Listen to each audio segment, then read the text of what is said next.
shipping decision affects your profit margin even more than the cost of the product. Hello, welcome to Module 2. I remain your coach, Victory. This episode will be talking a lot about the Chinese business culture, because if you understand the Chinese business culture, you will see that business and transaction and negotiation becomes more easier for you than someone that doesn't understand the culture. A Chinese businessman values speed.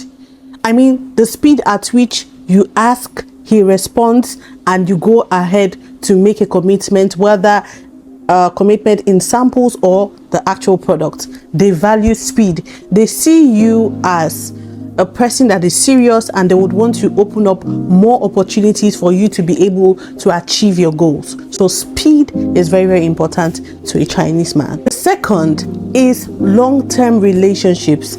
These people like when people come back to buy from them. So when you're conversing with them whether to purchase a product, always insert, oh, when I'm coming next, I'll be interested in doing this and this and this. They like long-term relationship, and this makes them to open up more, not minding the little profit they will gain now, because they know that this is a long-term relationship. They like to build relationship other than just selling once and ghosting them. Number 3, serious conversations. I've seen people that have given contact and they be like, oh, I started chatting with this supplier and the supplier ghosted me. It's because you are beating around the bush. There is a particular way in which you are to communicate with a Chinese supplier. You can't be like, hi, then you wait. Do you have this product? When you know quite alright that the person has the product, instead of you to ask for catalog and ask about the price range, what their MOQ is, you be asking silly questions that doesn't make sense. They value serious conversations. When they open up to you, they want you to converse with them as somebody that is knowledgeable. That is why a lot of people, when they come, before you know it, they've been scammed, because these people, they don't have patience to like go around the corners. So when you start doing like this, they can just leave you in the hands of other people that are not serious, and you notice that something bad happens. Let's talk about the market supply chain. In China, they have 3 product channel supply chain. They have the manufacturers, the factories, right?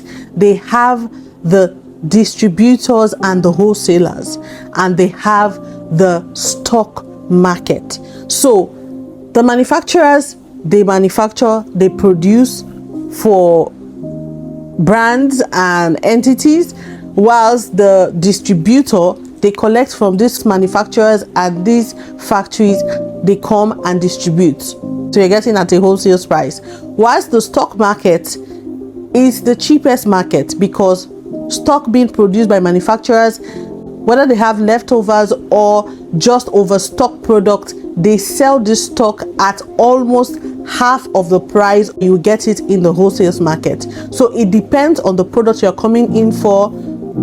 Just make sure to know which market best fits that product that you're coming to buy. My ultimate advice for everyone coming is, no matter how small the money is that you're bringing, make sure to have an authentic product, a product that you're creating and rebranding. This helps you to scale up massively, and it removes the limitation of being copied or, hey, I have so many competitors, because when you brand a product, it makes you monopolize that particular market. Whether they have other brands selling the same product, your name is your name, your brand is your brand, and it helps you to be able to scale in that business. I hope you're understanding what I'm saying. I hope I'm not going too fast. I hope I'm able to break this down as little as possible. If you have any questions concerning everything I've said, just make sure to send it into my DM. All right. China values people that have confidence and clarity. I won't lie to you, first-time visitors always feel overwhelmed. Don't worry about the language difference. You will be fine. Once you have translator on your phone, you are good to go. So let's talk about logistics and shipping. All right. So a lot of people have this particular notion that everything you're importing from China has to be shipped down to your country, which is not totally true.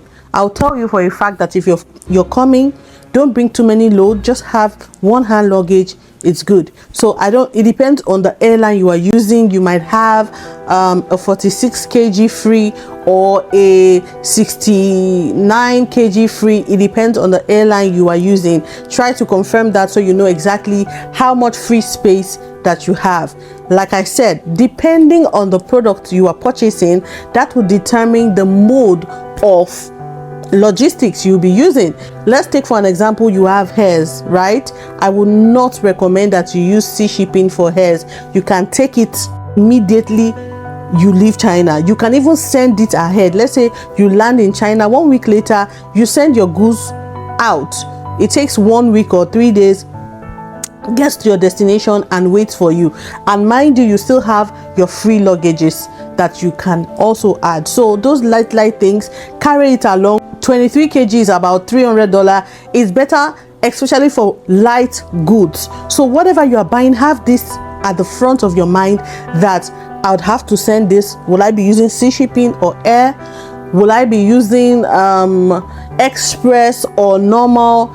Let that always be in your mind. What's the dimension? If you're using it for sea, ask the people what's the dimension so you can know how to calculate the CBM. For special goods, always ask about the import rules, all right, in your country. So for like medical equipment and other things, they have certifications you need to have. So make sure you are bold about asking, is there any extra documents I'll be needing for shipping goods like this? And also ask about the import taxes in your country so that you plan and prepare, so you don't be surprised. You don't get surprised by what you will meet when clearing the goods you've imported. Note that shipping decision affects your profit margin even more than the cost of the product. So this has to be at the forehead of everything you do. What mode am I using? Well, how much is it going to cost me? So not just focusing on how much the product costs, but the shipping. How do you get it down there? Prepare yourself mentally. I can't overemphasize this. You have to be mentally prepared. Like I said, first day can feel overwhelming, but you will get used to it as time goes on. The culture shock is there, but nonetheless, you will always find a way to go through it.